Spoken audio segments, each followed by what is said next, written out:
कटना नहीं है और घटना नहीं है। जब तक हिंदू एक नहीं होगा तब तक विश्व का कल्याण कभी होना संभव नहीं है। योगी जी ने कहा बटोगे तो कटोगे, बिल्कुल सही बात है। हम यदि जाट हैं तो हम केवल बिंदु मात्र हैं, हम राजपूत हैं तो केवल बिंदु मात्र हैं, हम बनिया हैं तो केवल बिंदु मात्र हैं, हम पंडित हैं तो केवल बिंदु मात्र हैं, और यदि हम हिंदू हैं तो सिंधु हैं। हमारी पूरी ताकत, जो ताकत जातिवाद में बिखर चुकी है, अगर ये ताकत एक हो जाए तो दुनिया में हमसे कोई टकरा सकता है क्या? अच्छा एक बात बताओ, प्रेमानंद जी जो कह रहे हैं वो बात प्रामाणिक हो जाएगी क्या? प्रेमानंद जी राधा जी की बात कर रहे हैं, दूसरे कोई गुरु और किसी की बात कर रहे हैं, तीसरे कोई गुरु और किसी की बात कर रहे हैं, तो भैया एक बार निर्णय कर लो कौन सत्य है। गंगा जी में डुबकी लगाओ, सारे पाप माफ। भागवत कथा सुन लो, सारे पाप माफ। ये बिल्कुल फेक झूठ है। तो उन्होंने प्यार को भी तो बहुत अच्छे तरीके से दिखाया है। किससे प्यार किया कृष्ण? राधा जी से। कहाँ लिखा राधा जी से प्यार किया कृष्ण ने? मानने से क्या हो जाएगा? सारे हिंदू धर्म के लोग तो साईं बाबा को मान रहे हैं। साईं बाबा का नाम तो चांद मियां था, वो तो मुसलमान था। कृष्ण ने कोई लीला नहीं की, कृष्ण ने कोई राधा के साथ में रास नहीं किया, कृष्ण ने कोई गोपियों के साथ में रास नहीं किया।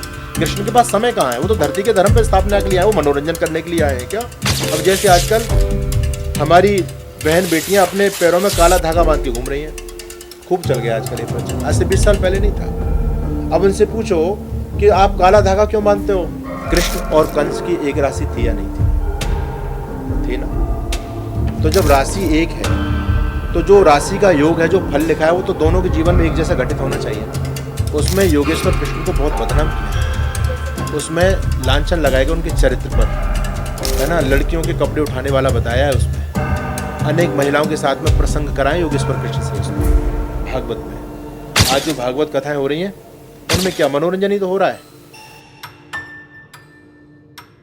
नमस्कार, आप देख रहे हैं खबर इंडिया और मेरा नाम खुशी चौधरी है। इस पॉडकास्ट में आप सभी का बहुत बहुत स्वागत है। भारत के हिंदू धर्म सुधारक, दार्शनिक, कल्याणकारी, मानवतावादी, अंतर्राष्ट्रीय धर्म प्रचारक, हिंदू धर्म प्रचारक सच्चिदानंद महाराज जी हमारे साथ इस वक्त स्टूडियो में मौजूद है। हिंदू धर्म को लेकर तमाम सवाल और विवाद इनको लेकर चलता रहता है और बहुत सारी ऐसी बातें इन्होंने कह दी जिसको लेकर विवाद चल रहा है। अभी उन पे बातचीत करेंगे और हिंदू धर्म पे तमाम सवाल उठाए जाते हैं और महाराज जी ने भी कई सवाल ऐसे उठाए, उसको लेकर भी बात करेंगे। तो महाराज जी, आप कहते हैं कि भारत को हिंदू राष्ट्र बनना चाहिए और एक तरफ ये भी बातें होती हैं कि हमारे धर्म के लोग बटे हुए हैं। तो जब लोग बटे हुए हैं तो हिंदू राष्ट्र कैसे बनेगा? जी, सबसे पहले बहन आपका मैं धन्यवाद करूंगा आपके चैनल पर आने के लिए। और आपने जो प्रश्न पूछा है वो बहुत ज्वलंत प्रश्न है। सच्चाई है कि जब तक हम एक नहीं होंगे तब तक तो संगठन और एकता होना संभव ही नहीं, हिंदू राष्ट्र बन ही नहीं पाएगा। तो आपस में हम जो बिखरे हुए हैं, हिंदू राष्ट्र में जो बाधा है उसमें सबसे बड़ी बाधा तो यही है कि हमारा आपस का बिखराव। विधर्मी लोग यही चाहते हैं कि हिंदू कभी एक ना हो जाए, हिंदू राष्ट्र कभी बन नहीं जाए। इसके लिए हमारे धर्मगुरुओं को आपस में लड़ाते रहते हैं और हमारे धर्मगुरु भी या राजनीतिक लोग भी षड्यंत्र को नहीं समझ पाते, वो भी उनकी बातों में आकर के और ऐसी ऐसी टिप्पणी कर जाते हैं। तो मैं कहना चाहूँगा कि ऐसी टिप्पणियों से बचना चाहिए। हमारी एकता, हिंदू एकता पूरे राष्ट्र के लिए और पूरी मानवता के लिए एक शुभदायक रहेगी। तो हमको सबको एक होकर के काम करना है, बटना नहीं है, कटना नहीं है और घटना नहीं है। इस मानवता की रक्षा के लिए हमको सन्नद्ध होकर के काम करना है। जब तक हिंदू एक नहीं होगा तब तक विश्व का कल्याण कभी होना संभव नहीं है। तो ये हिंदू बटे कैसे हैं, अलग अलग कैसे हो गए? हिंदुओं को बांटा गया है बहन, हिंदुओं को बांटा गया है। देखिए, हिंदू धर्म में कभी जातिवाद नहीं था। आप अपने वेद शास्त्रों को देखें तो वहां कोई जाति सूचक शब्द हमारे यहाँ था ही नहीं। विधर्मी लोगों ने हमको आपस में बांटा, हम सब एक थे, हमारी एकता थी, लेकिन हमको बांटने के लिए एक जातिवाद का एक षड्यंत्र हमारे साथ चला। तो पुराणों में जाति का जिक्र तो है नहीं है। कौन से पुराण में? आप बताइए मुझे। आज से 800 साल पीछे लौट जाइए आप। मर्यादा पुरुषोत्तम भगवान श्री राम, लगभग 10 लाख वर्ष हो गए भगवान श्री राम को। क्या प्रभु श्री राम के नाम के पीछे कोई जाति सूचक शब्द है? कृष्ण के पीछे था ना? नहीं, अब लगाया लोगों ने, आज भी नहीं है। कोई कृष्ण यादव लिखता है क्या? बताओ। कृष्ण जी ने कहीं यादव लिखा हो, युधिष्ठिर जी ने कुछ लिखा हो, अर्जुन जी ने कुछ लिखा हो, महाराणा प्रताप ने कुछ लिखा हो, परशुराम जी ने कुछ लिखा हो, किसी ने गुरु गोविंद सिंह जी ने कुछ लिखा हो। किसी महापुरुष के नाम के पीछे जाति सूचक तो नहीं मिलेगा। इसका मतलब जातिवाद था ही नहीं हमारे यहाँ। ये तो अब कुछ समय से चला है और वो तो जातिवाद इतना तूल पकड़ चुका है कि हमने अपने भगवानों को, अपने महापुरुषों को भी जाति के हिसाब से जाति का टैग लगा लगा करके लोगों ने बांट लिया उनको। कृष्ण जी यादव थे, राम जी राजपूत थे, ठाकुर थे, परशुराम जी ब्राह्मण थे। इससे राम जी का सम्मान बढ़ा नहीं और कम हो गया। परशुराम जी केवल आज ब्राह्मण वर्ग की संपत्ति बनकर के रह गए, दूसरे वर्ग से तो चले गए ना। कृष्ण जी एक वर्ग की संपत्ति बन के रह गए। ये महापुरुषों का अपमान है, इसमें सम्मान नहीं है। तो ये षड्यंत्र हमारे साथ में है। ये जातिवाद जो जहर घोला गया हिंदू धर्म को समाप्त करने के लिए, हर सनातनी को इससे समझना चाहिए षड्यंत्र को। महर्षि स्वामी दयानंद जी महाराज ने कहा था कि हम सभी एक ईश्वर की संतान है और हम सभी महान हैं। बाई बर्थ, बाई जन्म से हमें कोई छोटा बड़ा नहीं होता। व्यक्ति अपने कर्मों से बड़ा होता है, कर्म से नीचे गिरता है। एक छोटे परिवार में जन्म लेने से कोई छोटा हो जाता है क्या? आज भी ऐसे बहुत सारे एग्जाम्पल्स हैं जो छोटी बिरादरी में जिन्होंने जन्म लिया आज शिखर पर हैं। वो रोक लो, क्या करोगे आप उनका? तो ये जातिवाद का जो कॉन्सेप्ट चला है, ये हमको बांटने के लिए ही चला है और आगे और बहुत षड्यंत्र होंगे। योगी जी ने कहा बटोगे तो कटोगे, बिल्कुल सही बात है। जातियों में टूट टूट बढ़ते रहे हम और कारण यही था कई सदी कटते रहे तुम।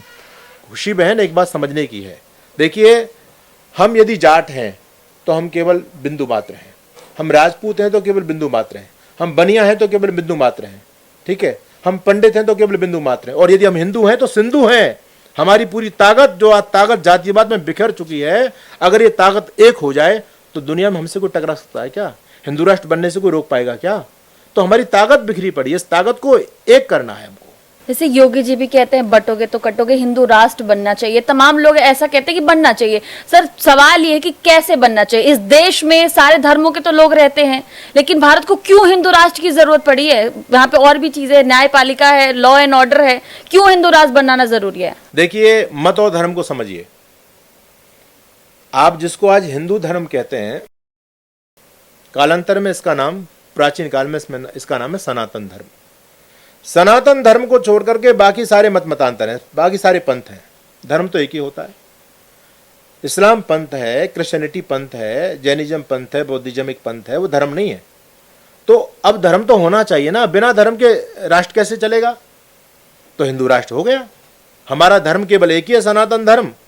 सब नर करें परस्पर प्रीति, ये हमारा सनातन धर्म सिखाता है। सर्वे भवन्तु सुखिना, ये हमारा सनातन धर्म सिखाता है। दुनिया में हमारे पूजा स्थलों से रोज सुबह शाम उद्घोष होता है, विश्व का कल्याण हो, धर्म की जय हो, अधर्म का नाश हो। अच्छा बताओ, दूसरे लोग हैं, उनका यदि भाई बंधु अपने धर्म का है, वो नाश की कामना करते हैं? उनके मजहब का कोई व्यक्ति कितना घृणित काम कर दे, बदायूं के अंदर 2 मासूमों को काट दिया एक दरिंदे ने, है ना, दूसरे धर्म का था, वो मुसलमान धर्म का था, उसने 2 मासूमों को काट दिया। किसी मुसलमान ने उसकी निंदा की कि तूने गलत किया है? किसी ने की? इनका कितना भी बड़े से बड़ा आतंकवादी मर जाए, किसी का बयान आता है कि भाई ये बहुत गलत हुआ, बहुत जो है ना इसने ठीक किया, ये बहुत गंदा आदमी था? कोई करता है? दुनिया में हम में हिम्मत है। रावण कौन था? रावण हमारे ही तो धर्म में पैदा हुआ, लेकिन रावण ने जब मर्यादा तोड़ी तो आज भी हम रावण को जलाने की हिम्मत रखते हैं। वो लोग कर पाएंगे इस हिम्मत को? इसलिए हिंदू राष्ट्र बनना बहुत जरूरी है। हिंदू राष्ट्र होगा तो न्याय होगा, हिंदू राष्ट्र होगा तो समानता होगी, हिंदू राष्ट्र होगा तो भेदभाव नहीं होगा, हिंदू राष्ट्र होगा तो मेरी हर बहन बेटी सुरक्षित होगी, हिंदू राष्ट्र होगा तो इस देश में देवियों की पूजा की जाएगी। और यदि दूसरे लोग बढ़ गए तो वो तो स्त्रियों को केवल खेती समझते हैं, पैर की जूती समझते हैं। क्या होगा इस देश में? इसलिए हिंदू राष्ट्र होना ही चाहिए। हिंदू कोई नाम से नहीं है, हिंदू एक विचारधारा है, और ये विचारधारा सबके लिए कल्याणकारी विचारधारा है। इसी विचारधारा के नीचे आकर के, झंडे के नीचे आकर के मानवता फलीभूत हो सकती है, बाकी अन्य किसी विचारधारा में मानवता फलीभूत नहीं हो सकती। जैसे आप राधा जी को काल्पनिक बताते हैं, प्रेमानंद महाराज जी कहते हैं कि राधा राधा से ही भला होगा, और तमाम यूथ ऐसे हैं जो प्रेमानंद महाराज जी से कनेक्ट करते हैं और उनकी बातों को सुनते हैं, उनको फॉलो करते हैं। तो कैसे राधा जी काल्पनिक हो गई आपकी नजर में? अच्छा एक बात बताओ, प्रेमानंद जी जो कह रहे हैं वो बात प्रामाणिक हो जाएगी क्या? प्रेमानंद जी राधा जी की बात कर रहे हैं, दूसरे कोई गुरु और किसी की बात कर रहे हैं, तीसरे कोई गुरु और किसी की बात कर रहे हैं। तो भैया एक बार निर्णय कर लो कौन सत्य है। भाई प्रेमानंद जी से पहले तो राधा का वर्णन किसी ने ऐसा नहीं किया ना, है ना। गीता में तो राधा जी का वर्णन नहीं है, भागवत में तो राधा जी का वर्णन नहीं है, और महाभारत में तो राधा जी का वर्णन नहीं है। अब प्रेमानंद जी कहें अपने दिमाग से तो उससे क्या होगा? अब मैं अपना कोई नया सिद्धांत बना लूं तो अब मैं बना सकता हूं। हर व्यक्ति को अभिव्यक्ति की स्वतंत्रता है, कोई कह सकता है। लेकिन कहने से वो बात सत्य तो नहीं हो जाएगी, तो उसको तो कसौटी पर कस के उतरना पड़ेगा, तभी तो आप सत्य को स्वीकार करेंगे ना।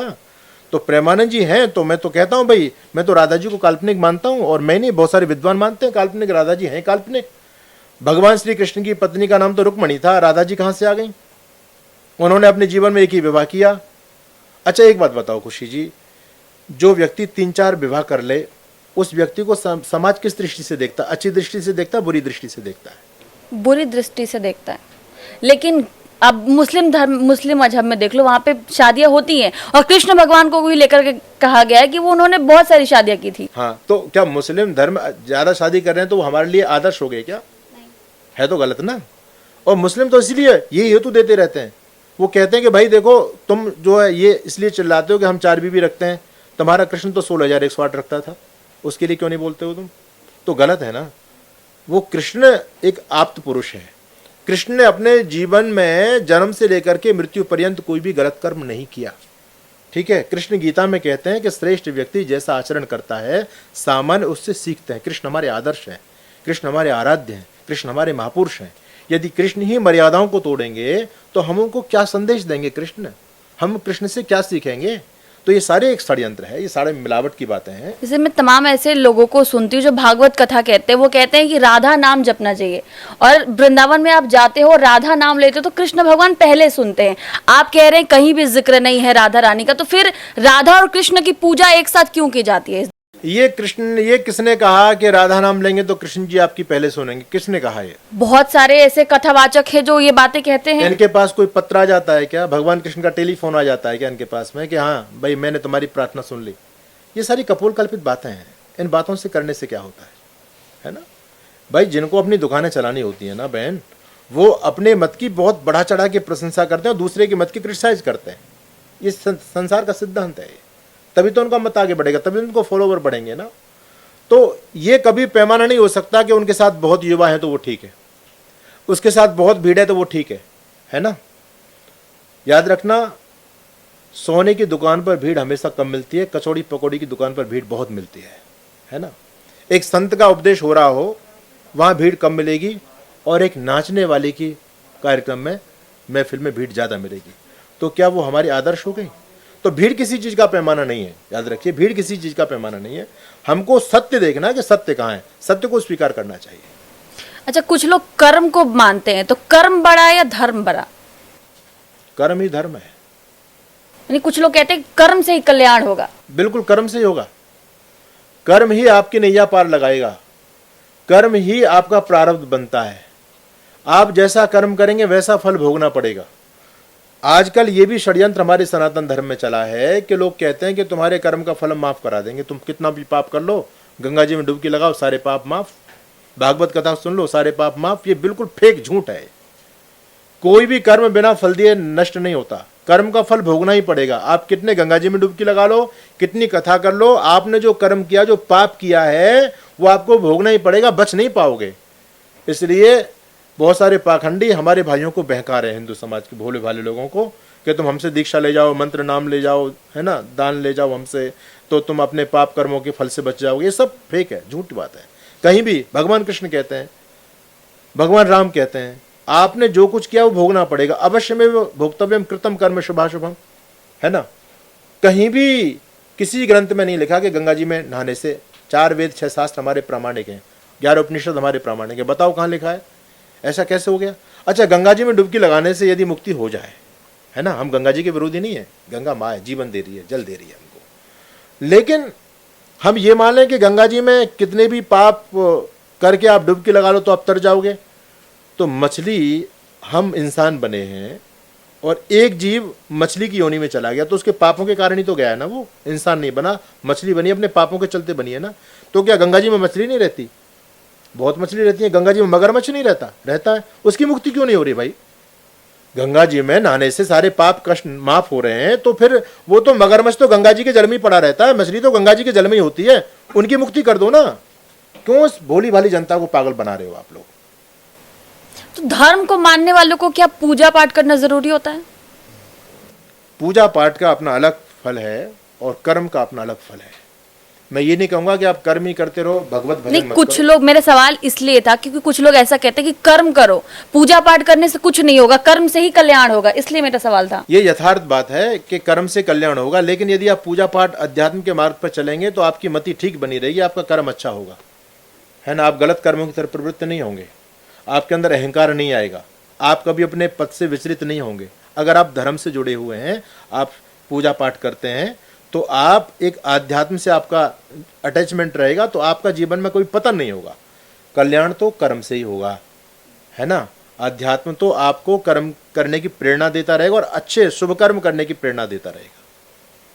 जैसे तमाम तरह की ऐसी बातें आप कह रहे कि राधा जी के बारे में जो आपने सबसे बड़ी बात कही, तो क्या युवाओं को और जो अभी हिंदू धर्म के लोग हैं उनको गीता पढ़ने की जरूरत है, उनको भागवत पढ़ना चाहिए? आप भागवत की बात कर रहे हो या श्रीमद् भगवत गीता की बात कर रहे हो? श्रीमद् भगवत गीता की बात हाँ, कर। गीता पढ़नी चाहिए। गीता बहुत अद्भुत ग्रंथ है, गीता में अध्यात्म भरा पड़ा है। योगेश्वर कृष्ण क्या है ये तो आपको गीता पढ़ने से पता चलेगा, है ना। लेकिन जो भागवत है उसमें बहुत गड़बड़ है। क्या गड़बड़ है? उसमें योगेश्वर कृष्ण को बहुत बदनाम किया है। कैसे बदनाम? उसमें लांछन लगाया गया उनके चरित्र पर, है ना। लड़कियों के कपड़े उठाने वाला बताया है उसमें, अनेक महिलाओं के साथ में प्रसंग कराए योगेश्वर कृष्ण से उसमें भागवत में। आज जो भागवत कथाएं हो रही हैं उनमें क्या मनोरंजन ही तो हो रहा है ना। उसमें महिलाओं को नचा रहे हैं लोग, बोले कृष्ण भी रास करते तो तुम भी रास करो। तो ये कृष्ण का चरित्र हनन किया गया भागवत पुराण के अंदर, ठीक है। मैं पुराणों का सर्वांश में विरोध नहीं करता, पुराणों में बातें अच्छी भी हैं, लेकिन उनमें गलत बातें भी डाल दी गई हैं। पुराण का मतलब होता है इतिहास, तो इसमें हमारे महापुरुषों का इतिहास है, लेकिन उसमें अब प्रक्षेप बहुत ज़्यादा हो गया, मिलावट बहुत ज़्यादा कर दी, सही अंश उसमें कम रह गया, और लोग उसी प्रक्षेप का ही आज प्रचार कर रहे हैं। कृष्ण को चोर जार शिखामणि छलिया मनियारी का वेश बनाया और श्याम चूड़ी बेचने आया। अच्छा, चूड़ी बेचना कोई अच्छा काम है? कृष्ण तो कहते हैं मैं धरती पर धर्म की स्थापना के लिए आया हूँ, और उनके भक्त कह रहे नहीं तो श्याम तो चूड़ी बेचने आया। तो उन्होंने प्यार को भी तो बहुत अच्छे तरीके से दिखाया है। किससे प्यार किया कृष्ण ने? राधा जी से। कहाँ लिखा है राधा जी से प्यार सारे किया हिंदू कृष्ण ने? धर्म के लोग मानते हैं राधा जी मानने को, से क्या हो इसलिए जाएगा? पूजा होती है राधा सारे जी हिंदू की। धर्म के लोग तो साईं बाबा को मान रहे हैं। साईं बाबा का नाम तो चांद मियां था, वो तो मुसलमान था। मानने से क्या हो जाएगा? मानने से कुछ सत्य बदल जाएगा क्या? बहुमत और सत्य दोनों में अंतर होता है। बहुमत से सत्य का निर्धारण नहीं होता, 2 और 2 4 होते हैं, ये सत्य है। लेकिन 50 लोग ये कहने लग जाए नहीं 2 और 2 तो 10 होते हैं, तो बहुमत के आधार पर वो जीत गए, सत्य तो नहीं हुआ। सत्य तो 2 और 2 4 है, यही तो सत्य रहेगा ना। वो 50 लोग कितने भी चिल्लाते रहे वो तो 10 होते हैं 10 होते हैं। हाँ, बहुमत के आधार पर वो जीत सकते हैं, लेकिन सत्य के आधार पर नहीं जीत सकते।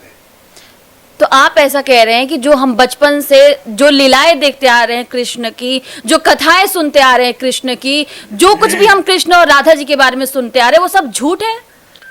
ये अभी आप लोगों ने सुनी है, पहले कुछ भी नहीं था। राधा और कृष्ण का कोई लेना देना नहीं था।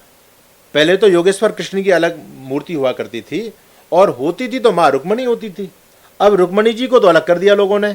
एक षड्यंत्र को समझो, देखिए, जो लोग भांग धतूरा खाने पीने वाले लोग थे, अब उनको जब लोग रोकते थे यार ये काम अच्छा नहीं है, इस काम को क्यों करते हो आप, तो लोगों ने अपनी ढाल बनाने के लिए, अपने बचाव करने के लिए भगवान भोलेनाथ पर आरोप लगा दिया कि भगवान भोलेनाथ भी तो भांग पीते थे, तो भोलेनाथ पी रहे हैं तो ठीक है, हमको भी पीनी चाहिए। फिर तो हम अपने बच्चों को रोकेंगे? बोलो, रोकेंगे? बिल्कुल रोकेंगे। हम क्यों रोक रहे हैं? भोले भंडारी पी रहे हैं भाई, अच्छी चीजें पियो ना। फिर जब हमारे भगवान गड़बड़ करेंगे तो हम उनसे क्या प्रेरणा लेंगे? अच्छा, जो लोग मांस खाने वाले लोग थे उन्होंने भगवानों को मांस का भोग लगाना शुरू कर दिया। लोग बकरे लगा रहे हैं, लोग भैंसा चढ़ा रहे हैं मूर्तियों पर, बकरे का भोग लगा रहे हैं लोग। तो ये अपनी कमियां हैं, हम अपने दोषों को भगवानों पर थोप रहे हैं आज। और दूसरी बात, जो लोग शराब पीने वाले थे उन्होंने भैरू बाबा को शराब का भोग लगा रहे हैं, भैरू बाबा को बदनाम कर दिया। जो लोग अय्यासी करने वाले लोग थे, जो लंपट विषासक्त लोग थे, उन्होंने योगेश्वर कृष्ण को बदनाम कर दिया, बोले कृष्ण भी तो लीलाएं करते थे। तो ये लोगों ने हमारे महापुरुषों को ढाल बनाया है अपनी कमियों को छुपाने के लिए। कृष्ण ने कोई लीला नहीं की, कृष्ण ने कोई राधा के साथ में रास नहीं किया, कृष्ण ने कोई गोपियों के साथ में रास नहीं किया। कृष्ण के पास समय कहाँ है? वो तो धरती के धर्म पर स्थापना के लिए आए, वो मनोरंजन करने के लिए आए हैं क्या आज? अरे कृष्ण तो बहुत बड़ी बात हो गई बहन। आज का कोई कॉलेज का लड़का ऐसे रास करने लग जाए, आप उसको स्वीकार करोगे? ठीक मानोगे उसको? कृष्ण को रास करने के लिए ब्रज की छोरी मिली, छोरे नहीं मिले कृष्ण को, है? और फिर उसमें किसी पुरुष का प्रवेश वर्जित है, ये कौन सा तुम्हारा भाई धर्म है? तो ये क्या हो चल रहा है धर्म के नाम पर? जिसके मन में आ रहा है वो बोलता चला जा रहा है और हवाला दे देता है, उसमें लिखा है। कहां लिखा है? और जिन ग्रंथों में लिखा है वो ग्रंथ हमारे सनातन धर्म के कोई प्रामाणिक ग्रंथ नहीं है। उन ग्रंथों में बहुत बड़े पैमाने पर मिलावट है।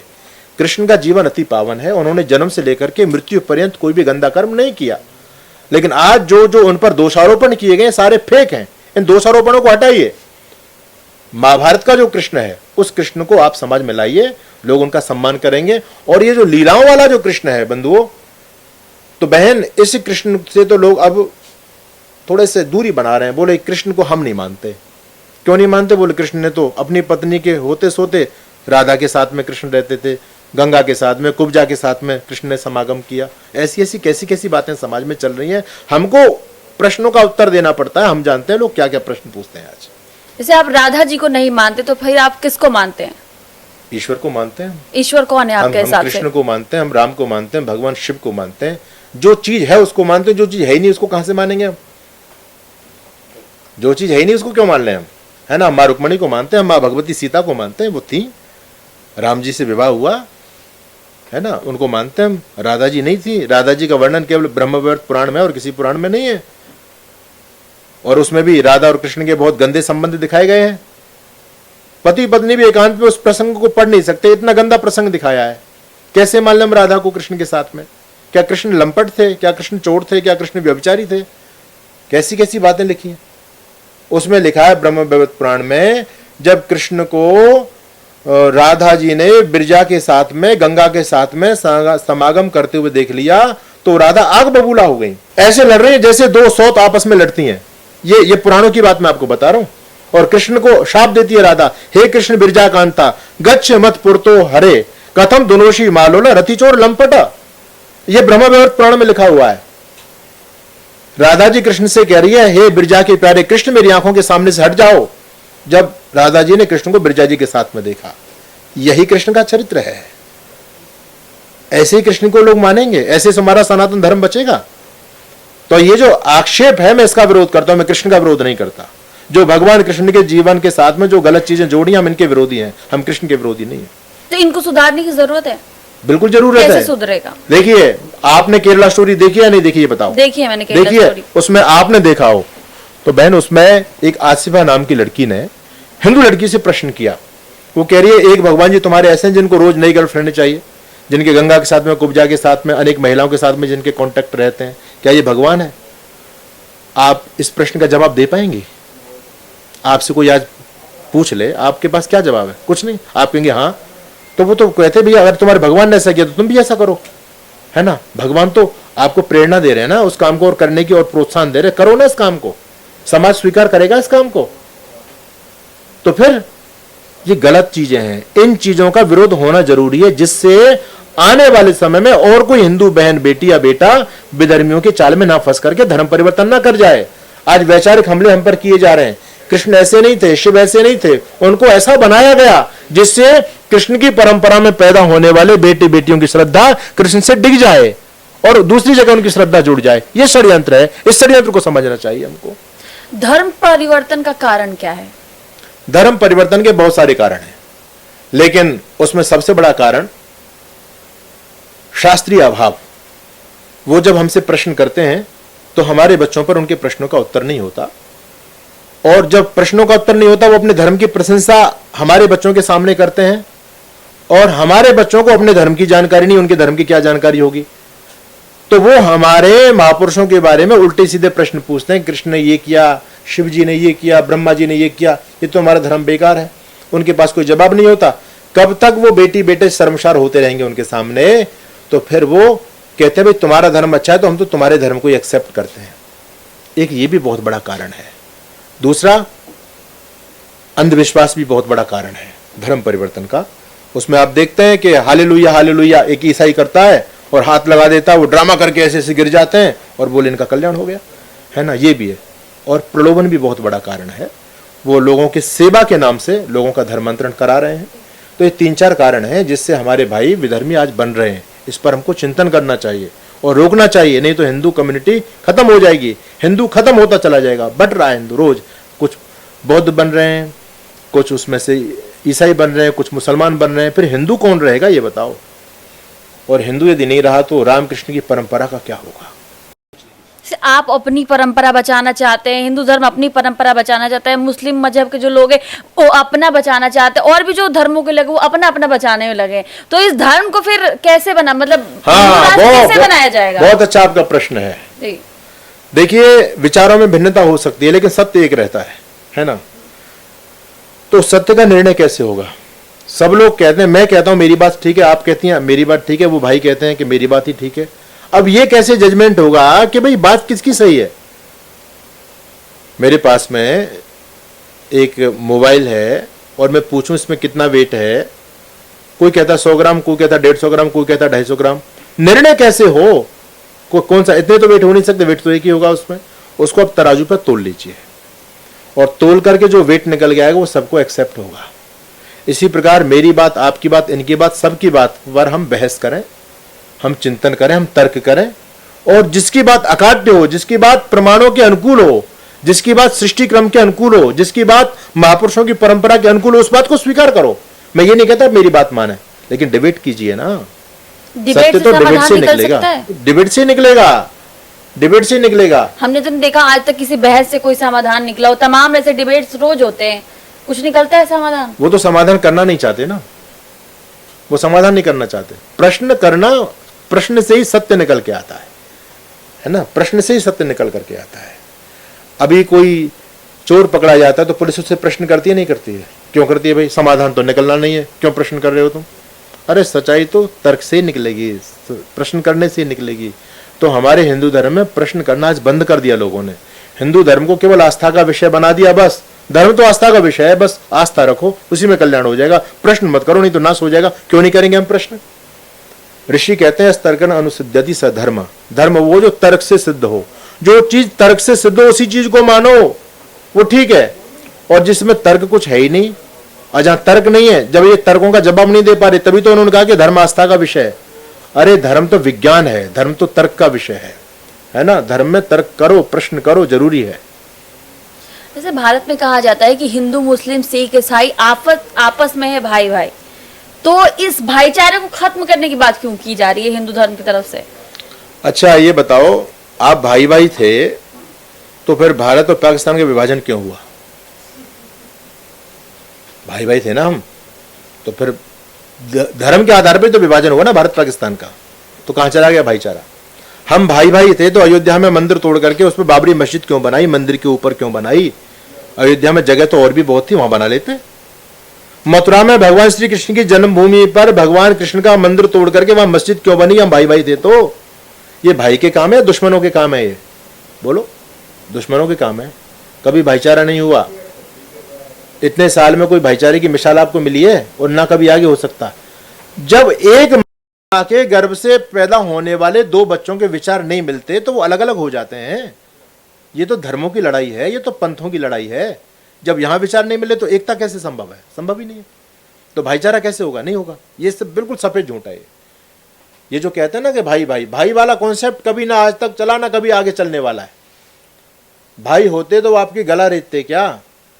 भाई होते तो आपकी बहन बेटियों को लफ्ज़ में फंसाते। भाई होते तो हम तो गाय को माँ मानते हैं, और वो भी हमारे भाई थे तो गाय को माँ मानते। वो गाय को सब्जी के साथ, रोटी के साथ सब्जी की तरह क्यों खा रहे हैं गाय को? कहाँ है भाईचारा? ये बातें कहने में अच्छी लगती हैं लेकिन धरातल पर नहीं उतरती हैं सारी बातें। जैसे कि अनिरुद्धाचार्य ने अभी एक बयान दिया था कि लड़कियां 4 जगह मुंह मारती हैं। क्या एक महाराज का इस तरीके का बयान देना सही है लड़कियों के लिए? देखिए, भाषा की गरिमा रखनी चाहिए, लेकिन ये भी सच्चाई है कि आज नैतिक पतन बहुत ज़्यादा हो रहा है, बहुत ज़्यादा नैतिक पतन है। और अनिरुद्धाचार्य जी ने इस विषय में बोला कि विवाह होने से पहले आज पवित्रता बहुत कम बचती है। ये दुनिया इस बात को जानती है ना, दुनिया जानती है इस बात को।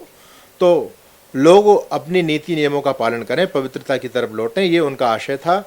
लेकिन लोगों ने उस बयान को तोड़ मोड़ के प्रस्तुत किया, गलत वे में उसको देखा, ठीक है। और उन्होंने उन लोगों के बारे में कहा जो लोग वास्तव में बहुत गड़बड़ भी फैल रही है। आप ऐसे वीडियोज खूब देख रहे हैं आज, क्या क्या क्या नहीं हो रहा है ना। तो सभ्य समाज को उस चीज़ का विरोध नहीं करना चाहिए। वो चीज़ सभ्य समाज के लिए नहीं था, जो वो संस्कारी बहनों के लिए वो बात नहीं थी, ठीक है। जो पथ भ्रष्ट हो गए उनके लिए उनकी बात थी। और फिर भी मैं कहूँगा कि एक भाषा की गरिमा बना के रखनी चाहिए, और जो चारित्रिक पतन हो रहा है देश का, इस पर चिंतन करना चाहिए, ये ठीक नहीं है। जो देश के युवा लड़के हो लड़कियां हो वेस्टर्न कल्चर को अपना चुके हैं, वो तमाम ऐसी बातें कह रहे कि उन्होंने गलत बोला, लिव इन रिलेशनशिप उनके हिसाब से सही है, क्या आपके हिसाब से सही है? बिल्कुल गलत है, बिल्कुल गलत है। ये जो लिव इन रिलेशनशिप की जो वकालत करने वाले लोग हैं, इनकी बेटी यदि किसी लड़के के साथ चला जाए, स्वीकार कर लेंगे ये? राहुल गांधी समलैंगिकता का समर्थन कर रहे थे, सोनिया गांधी कर रही थी। राहुल गांधी समलैंगिक शादी करके ले आएंगे लड़के को, सोनिया गांधी उसको बहू स्वीकार कर लेगी? कहने में अच्छी लगती है, देश को तोड़ने की राजनीति में सारी चीज़ें चलती हैं, लेकिन जब व्यवहारिक पक्ष धरातल पर आ पाते हैं तो ये सारी चीज़ें हवा हो जाती हैं। ठीक है, समलैंगिकता, कोई बाप अपनी बेटी को ऐसे किसी के साथ नहीं जाने देगा, जाने देगा? नहीं जाने देगा, एक इज्जत का सवाल है। अब जो लड़की खुद उसमें पड़ गई, बोले हम तो उसमें जाएंगे, तो उसका खुद, वो जो लड़की समलैंगिकता का आज वो समर्थन कर रही है, यदि उसकी लड़की भी लिव इन में चली जाए, वो भी ये भी स्वीकार नहीं करेगी, है ना। कहने में बातें अच्छी लगती हैं, लेकिन व्यावहारिक पक्ष में इन चीज़ों का होना संभव नहीं है। जैसे इस यूथ को धर्म से जुड़ाव रखने के लिए, अपने धर्म को समझने के लिए क्या गीता भागवत ये सब पढ़ने की जरूरत है? कैसे इनका कल्याण होगा? बिल्कुल पढ़ने चाहिए, अपने मूल से जुड़ कर के रहना चाहिए, और जब तक कोई चीज़ अपने मूल से जुड़ी हुई होती है तब तक फलती फूलती है, और मूल यदि छूट जाए, पेड़ यदि अपनी जड़ों को छोड़ दे तो पेड़ का पतन सुनिश्चित है। तो ये हमारी जड़ है, गीता हमारी जड़ है, वेद हमारे जड़ है, उपनिषद हमारी जड़ है ना। इतिहास हमारा, पुराणों में इतिहास है, और जो सही इतिहास है वो बिल्कुल एक्सेप्ट है, हमको स्वीकार करना चाहिए। तो ये अपनी परंपराओं से जुड़ करके रहना बहुत ज़रूरी है, जिससे आदमी इधर उधर भटकेगा नहीं।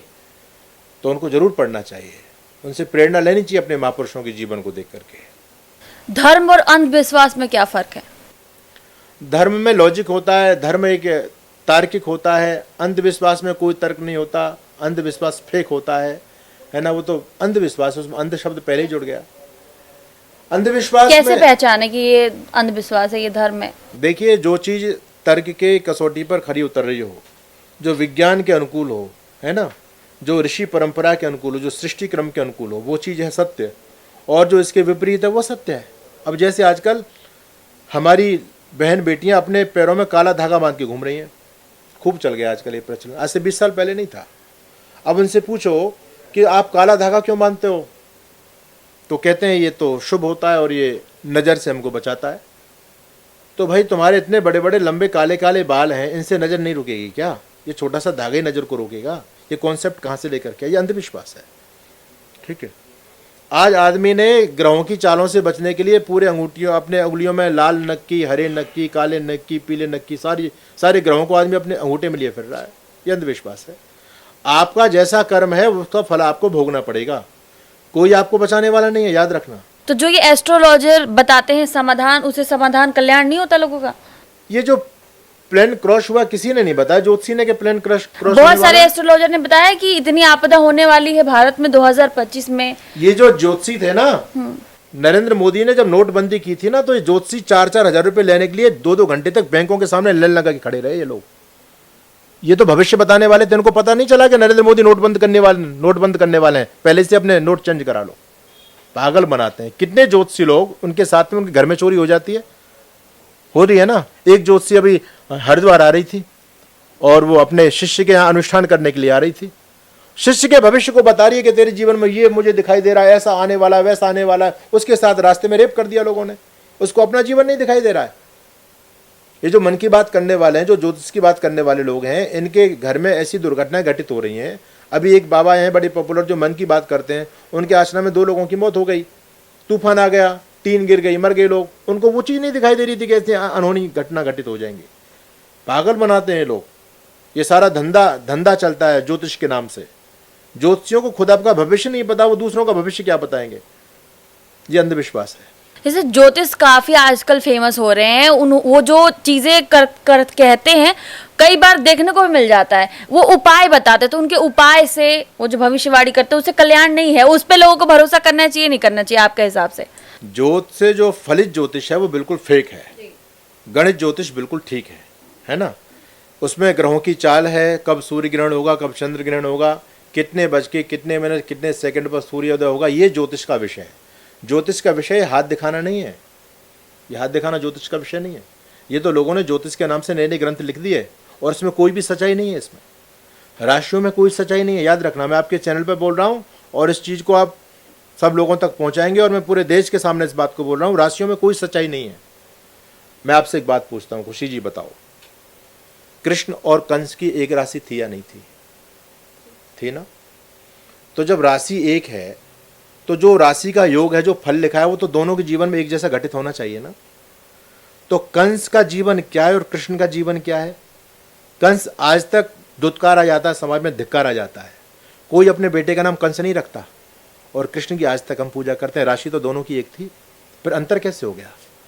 राम और रावण की भी राशि एक थी। एक वो रावण था जिसको हर साल जलाया जाता है और राम है जो आज हमारे दिल में बसते हैं, है ना, हम उनका सम्मान करते हैं। राशि तो एक थी भाई, अंतर कैसे है फिर? एक पूजा जा रहा और एक को दुत्कारा जा रहा, जलाया जा रहा है हर साल, है ना।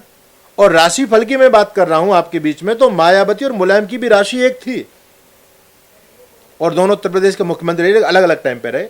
जब मायावती मुख्यमंत्री रही तो मुलायम नहीं रहे और मुलायम रहे तो मायावती नहीं रही। अब आप एक बात बताओ कि जब राशि में, उस पूरी राशि में जो है ना सत्ता सुख लिखा हुआ होगा ना, सत्ता का योग लिखा हुआ होगा, तो फिर मायावती और मुलायम सिंह एक साथ ही मुख्यमंत्री बनने चाहिए थे, अलग अलग क्यों बने?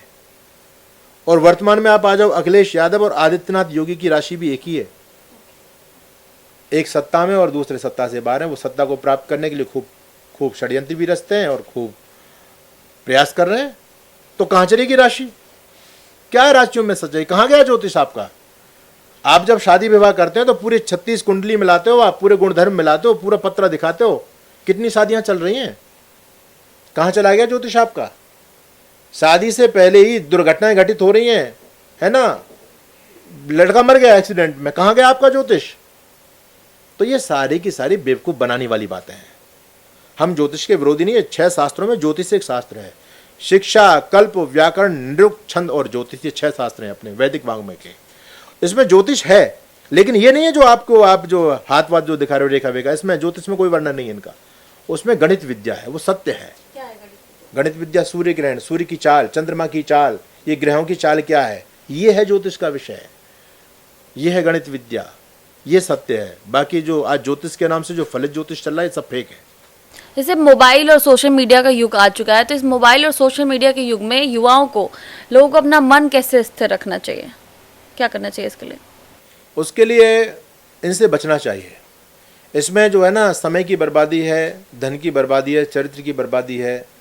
और वास्तव में देखा जाए तो आज जो भी समाज में विकृतियां फैल रही हैं, उसमें इनका बहुत बड़ा योगदान है। लोग इनका सदुपयोग कम करते हैं, दुरुपयोग बहुत ज़्यादा कर रहे हैं, है ना। तो इसमें तो ये मन पर नियंत्रण करो, इनका कम से कम इस्तेमाल करो। एक समय अपना बना लो, भाई मुझे दिन में 2 घंटे तक मोबाइल का इस्तेमाल करना, उसके बाद रख देना है तो रख देना है। नहीं तो आप हाथ में लेकर के बैठे रहो, फेसबुक चलाते रहो, व्हाट्सअप चलाते रहो, और भी कुछ चलाते रहो, समय आपका जाता रहेगा। तो जीवन में संतुलन होना बहुत ज़रूरी है। आप एक नियम, अपनी दिनचर्या बनाइए कि आपको मोबाइल इतने घंटे तक चलाना है, फिर उसके बाद रख देना है। रात को जब सोने जाओ तो घर में नियम बना लो कि 9 बजे के बाद सबके मोबाइल एक तरफ रख दिए जाएंगे। अगर आपके हाथ में मोबाइल है, आप अपने बेडरूम में मोबाइल लेकर के जा रहे हो, तो आप कोई जल्दी सोने वाले नहीं हो। कोई फिल्म देखेगा, कोई कुछ करेगा, कोई कुछ करेगा। फिर जब रात को जल्दी नहीं सोएंगे तो सुबह जल्दी नहीं जग पाएंगे। फिर लोग 10 बजे जग रहे हैं, 9 बजे जग रहे हैं। इसलिए ये नियम होना जरूरी है कि मोबाइल एक तरफ रख दीजिए, आराम से बेडरूम में जाओ, सो जाओ, सुबह जल्दी जग जाओ, अपना भगवत भजन करो, योग करो, प्राणायाम करो, व्यायाम करो, अपने जीवन को अच्छा बनाओ।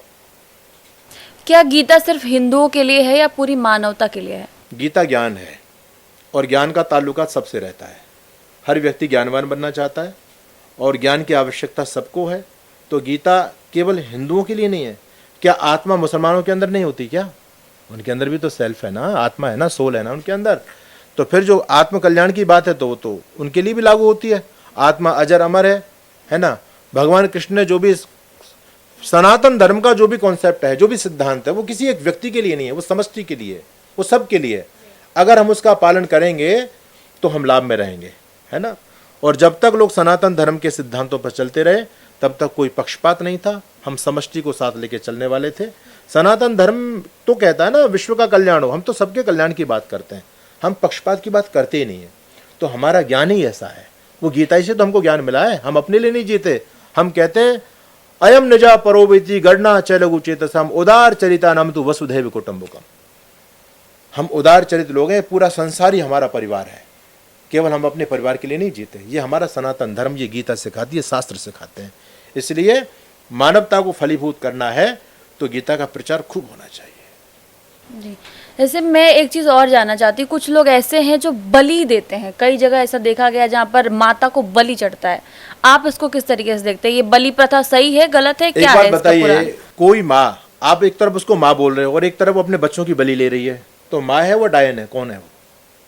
कोई माँ अपने बच्चों को काट के खाना पसंद करेगी क्या? और ये क्या हो रहा है धर्म के नाम पर? ये बलि प्रथा बिल्कुल अवैधिक है, बहुत गलत काम है, घोर पाप है ये। इसको तो सरकार को बैन कर देना चाहिए।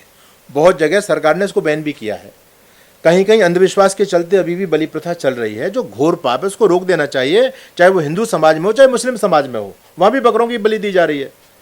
हमारे यहाँ भी पशुपतिनाथ में बलि दे देते हैं, और भी कुछ मंदिरों पर लोग बलि दे देते हैं। ये भयंकर पाप है। अगर तुमको बलि देना, तुम अपने बच्चे की बलि दे के देखो ना, दे दो बलि, पता चल जाएगा। तुम उस बकरे को ला रहे हो, पकड़ के उसको काट के चढ़ा रहे हो बेचारे को, उसके अंदर आत्मा नहीं है, उसको कष्ट नहीं होता होगा? वो किसी माँ का बेटा नहीं है क्या? तो ये सब षड्यंत्र है। धर्म को लोगों ने समझा नहीं, धर्म के नाम पर लोगों ने नई नई परंपराएं चला दी हैं। तो बलि प्रथा अवैधिक है, बिल्कुल गलत है। हमारे सनातन धर्म में बलि का कोई विधान नहीं है, गलत है बिल्कुल। मेरी इसी पे बहुत तगड़ी बहस हुई थी कि बलि को लेकर के, लेकिन कई लोगों को ऐसा मानना है कि ऐसा होता है, आप नहीं जानते हो, कथाओं में लिखा है माता को बलि चढ़ता है, माता तभी खुश होती है। मैं तो ये कहता हूँ, माता को बलि चढ़िए। आज की कोई माँ अपने पुत्र की बलि चढ़ा करके खुश होगी या नाराज होगी? बोलो, कोई माँ अपने बेटे की बलि चढ़ा सकती है आज? जब आज की माँ अपने बेटे की बलि नहीं चढ़ा सकती, तो वो माँ कैसे आपकी बलि को स्वीकार करेगी? उसके भी तो सभी पुत्र हैं। ये सब कहानियां जो चल रही है ना, ये सब फेक कहानियां हैं। इन्होंने सनातन धर्म का बंटाढार किया है। इसलिए मैं कहता हूं, जो कहानी नियमानुकूल हो, है ना, जो सृष्टि क्रम के अनुकूल हो, जो विज्ञान के अनुकूल हो, जो बुद्धिगम्य हो, उन्हीं कहानियों को मानना चाहिए। नहीं तो उल जुलूल कहानियां बहुत लिखी हुई हैं, उनसे लेकर के आज का यूथ कंफ्यूज हो रहा है, धर्म को छोड़ रहा है, नास्तिक हो रहा है। तो ये बहुत सारी समस्याएं। इसलिए वेदों की ओर लौटो।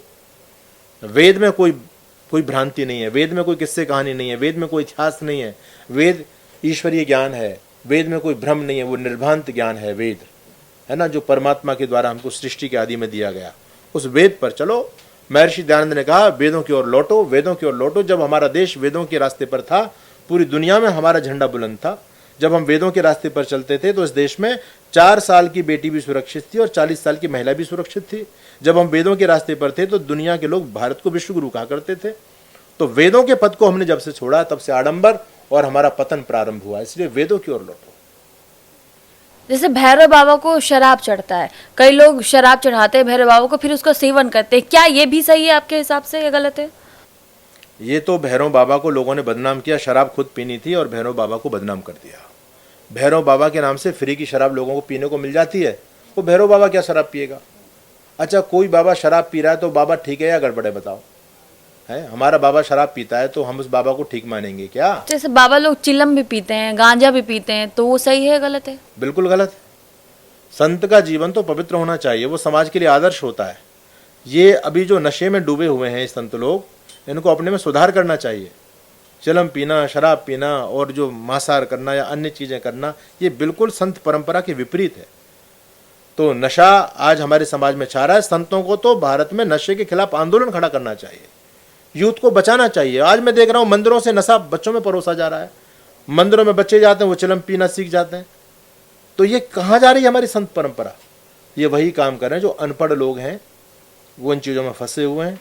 तो ये नशा तो गलत है, चाहे वो संत हो चाहे वो कोई भी हो, सबके लिए गलत है। नशा मुक्त समाज होना चाहिए। महाराज जी, वृंदावन में कॉरिडोर को लेकर के बड़ा विवाद हो रहा है इन दिनों, तो क्या कॉरिडोर वृंदावन में बनना चाहिए आपके हिसाब से?